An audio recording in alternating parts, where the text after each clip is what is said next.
स्वागत है आप सभी का मूर्ति नॉलेज में। और आज हम लोग एक न्यू टॉपिक शुरू करने वाले हैं, मांग के प्रकार।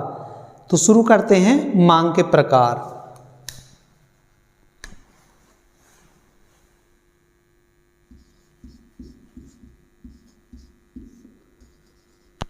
मांग के प्रकार।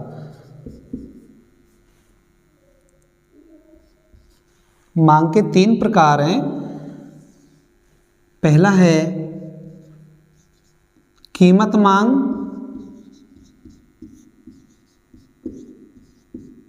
दूसरा आय मांग और तीसरा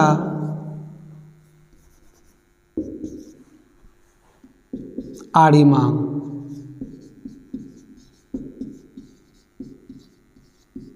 आड़ी मांग। तो ये मांग के ये तीन प्रकार हैं। पहला है कीमत मांग, आय मांग और आड़ी मांग। तो यहाँ पर हम पहले सॉल्व करेंगे फर्स्ट पॉइंट को, कीमत मांग को। तो कीमत मांग आखिर होती क्या है? तो अन्य बातें समान रहने पर कीमत मांग वह मांग है जिसे उपभोक्ता एक निश्चित समय में विभिन्न कल्पित मूल्यों पर खरीदने के लिए तैयार रहता है। अर्थात कीमत मांग वह मांग है, अन्य बातें समान रहने पर जिसे उपभोक्ता एक निश्चित समय में विभिन्न कल्पित मूल्यों पर खरीदने के लिए तैयार रहता है। तो इसे हम संक्षेप में इस प्रकार भी लिख सकते हैं कि एक्स वस्तु की मांग एक्स वस्तु की कीमत का फलन है।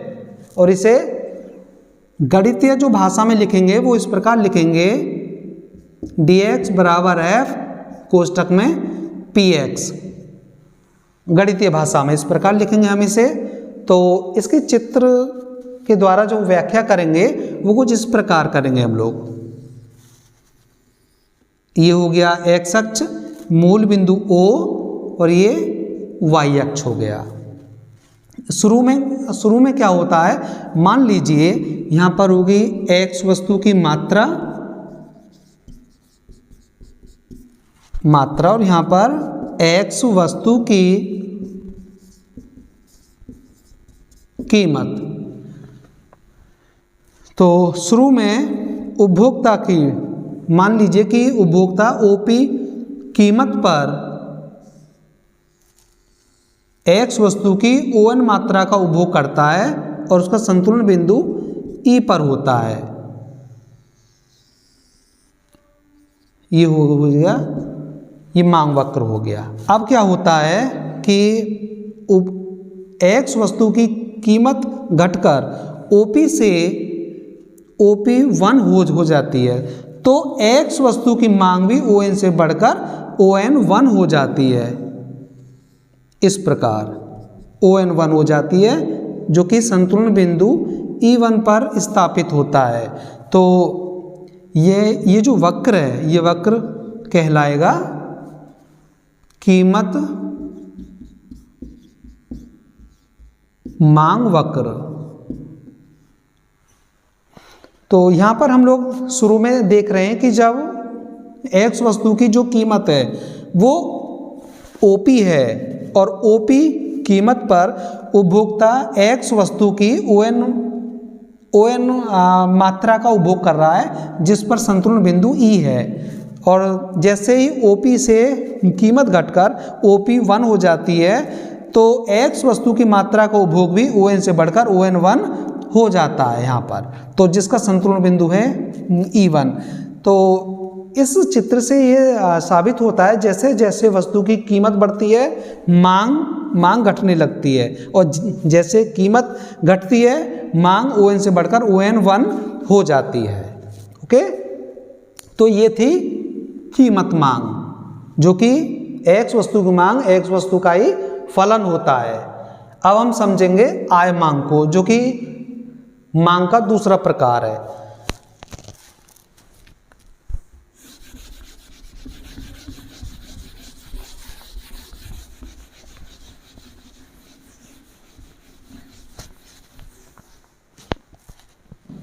आय मांग। अन्य बातें समान रहने पर आय मांग वह मांग है जिसे उपभोक्ता एक निश्चित समय में विभिन्न आय स्तरों पर खरीदने के लिए तैयार रहता है। ये होती है आय मांग। और आय मांग को अन्य शब्दों में हम इस प्रकार भी कह सकते हैं कि जो वस्तु की जो मांग है वो उपभोक्ता की आय का फलन है, जिसे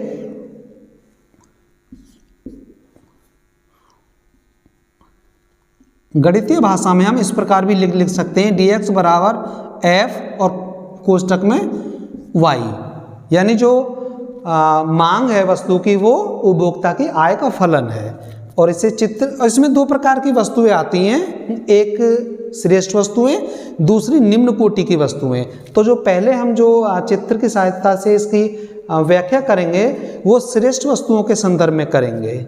तो श्रेष्ठ वस्तु के संदर्भ में जो डायग्राम बनेगा वो कुछ इस प्रकार बनेगा। ये x अक्ष मूल बिंदु O और ये हो जाएगा y अक्ष। यहाँ पर हम लोग जानकारी के लिए लिख लेते हैं श्रेष्ठ वस्तु के संदर्भ में।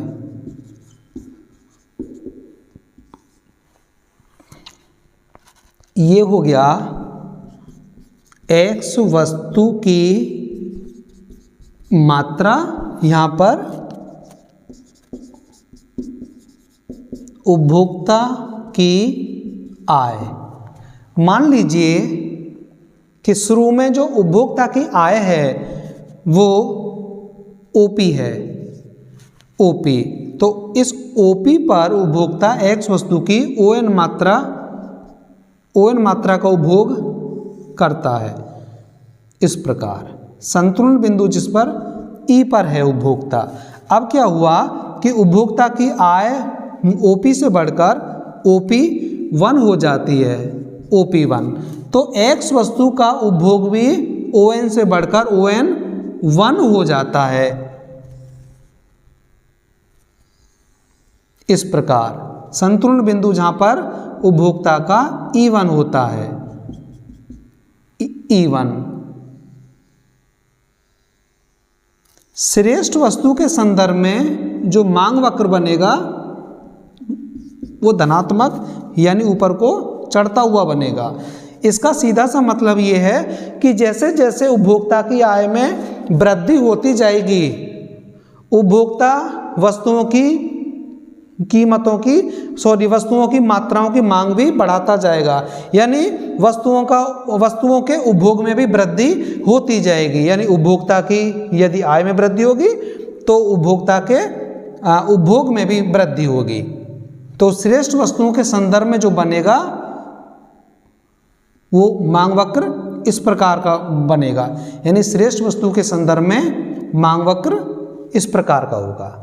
अब हम समझेंगे निम्न वस्तुओं के संदर्भ में मांग वक्र किस प्रकार का होगा।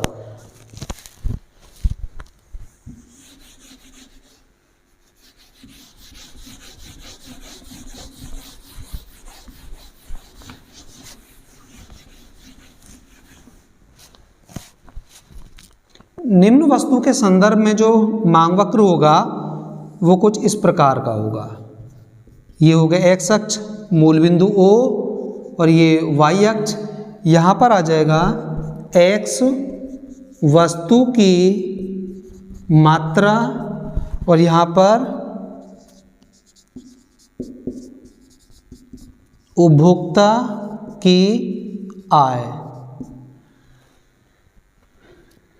मान लीजिए, यानी इसमें जो मांग वक्र बनेगा वो ऋणात्मक बनेगा, यानी जैसे उपभोक्ता की आय बढ़ेगी वस्तुओं की मांग घटेगी, और जैसे उपभोक्ता की आय घटेगी इन वस्तुओं की मांग बढ़ेगी। तो शुरू में मान लीजिए कि उपभोक्ता की आय थी OP और इस OP पर उपभोक्ता X वस्तु की ON मात्रा का उपभोग करता है यहाँ पर। तो इसका संतुलन बिंदु है E यहाँ पर मान लीजिए।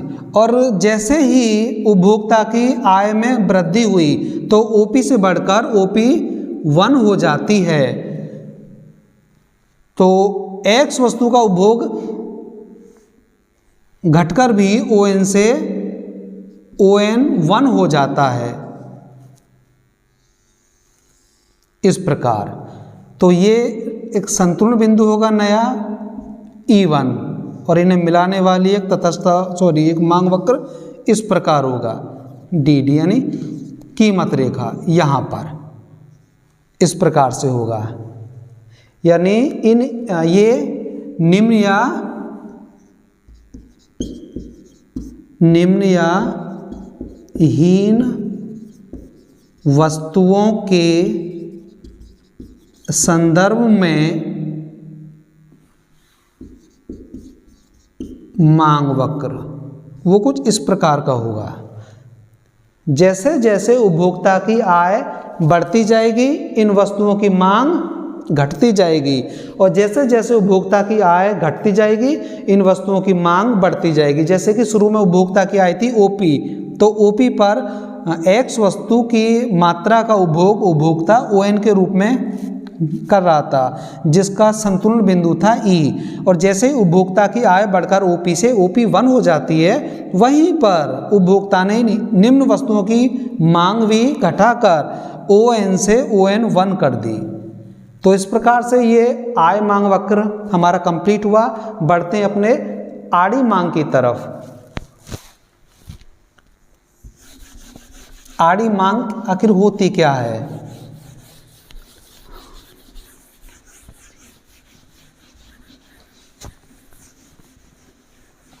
आड़ी मांग, आड़ी मांग वस्तुओं की उन मात्राओं को बताती है जिन्हें उपभोक्ता आय और वस्तु की कीमत के स्थिर रहने पर, जिन्हें, यानी फिर से एक बार देखेंगे, जो आड़ी मांग है, आड़ी का यानी जो आड़ी मांग है, आड़ी मांग वस्तुओं की उन मात्राओं को व्यक्त करती है और उन वस्तुओं की उन मात्राओं को बताती है जिन्हें उपभोक्ता वस्तुओं की कीमत और आय के समान रहने पर उस वस्तु विशेष से संबंधित किसी अन्य वस्तु की कीमत में परिवर्तन होने पर खरीदने के लिए तैयार रहता है। तो ये जो आड़ी मांग है उन वस्तुओं की मात्राओं को व्यक्त करती है या बताती है जिन्हें उपभोक्ता वस्तुओं की कीमत और आय के समान रहने पर उस वस्तु विशेष से संबंधित किसी अन्य वस्तु की कीमत में परिवर्तन होने पर उपभोक्ता खरीदने के लिए तैयार रहता है। तो इसके अंतर्गत दो प्रकार की वस्तुओं का अध्ययन किया जाता है, एक तो स्थानापन्न वस्तुएं और दूसरी पूरक वस्तुएं। तो पहले हम जो व्याख्या करेंगे वो स्थानापन्न वस्तुओं की व्याख्या करेंगे। स्थानापन्न वस्तुएं वे वस्तुएं होती हैं जिनका एक के स्थान पर दूसरी का एक सीमा तक प्रयोग किया जा सकता है। जैसे चित्र की सहायता से समझेंगे हम लोग। मान लीजिए ये हो गया एक्स अक्ष, मूल बिंदु O, और ये Y अक्ष हो गया। यहां पर हो गई X वस्तु की मात्रा, इस X वस्तु को मान लेते हैं गुण, और यहां पर होगी Y वस्तु की कीमत, यानी इसे मान लेते हैं हम चीनी। इसे इस प्रकार समझेंगे हम लोग। मान लीजिए कि शुरू में इस OP कीमत पर उपभोक्ता X वस्तु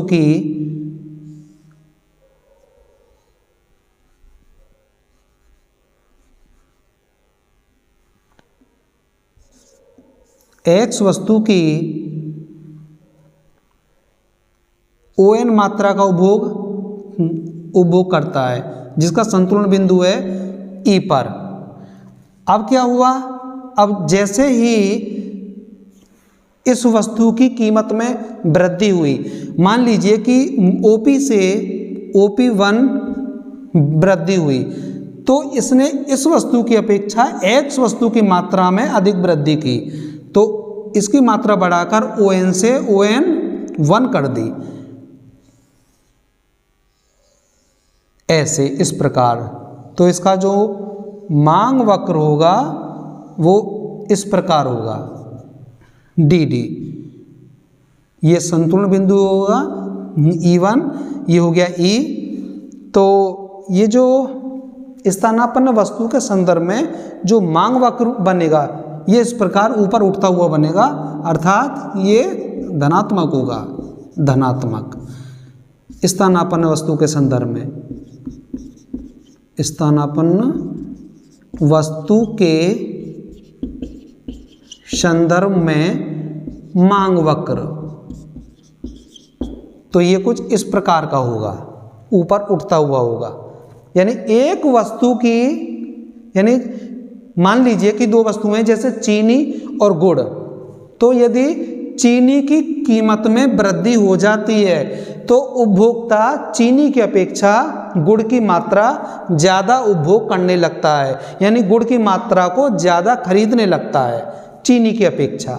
तो इसीलिए जब चीनी की मात्रा में OP से बढ़कर OP1 मात्रा में कीमत में वृद्धि हो जाती है तो गुड़ की मात्रा में ON से बढ़कर ON1 के बराबर वृद्धि हो जाती है, जिसका संतुलन बिंदु E पर स्थापित है।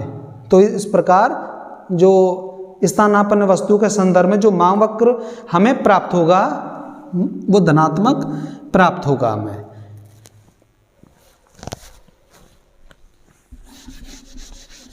अब हम लोग समझेंगे हीन वस्तुओं के संदर्भ में मांग वक्र किस प्रकार का होगा इस आड़ी मांग के अंतर्गत। हीन वस्तु के संदर्भ में,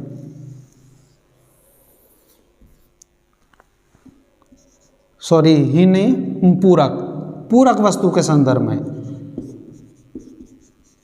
पूरक वस्तु के संदर्भ में जो मांग वक्र होगा वो कैसा होगा। तो यहां पर मान लेते हैं X वस्तु की मांग या मात्रा, यहाँ पर Y वस्तु की कीमत। तो इसे तो मान लेते हैं हम लोग, इसे तो मान लो पेट्रोल इसको, और इसको मान लो गाड़ी। ये तो होगी X वस्तु की मांग यानी गाड़ी और Y वस्तु की कीमत यानी पेट्रोल, ऐसे समझे। शुरू में क्या था,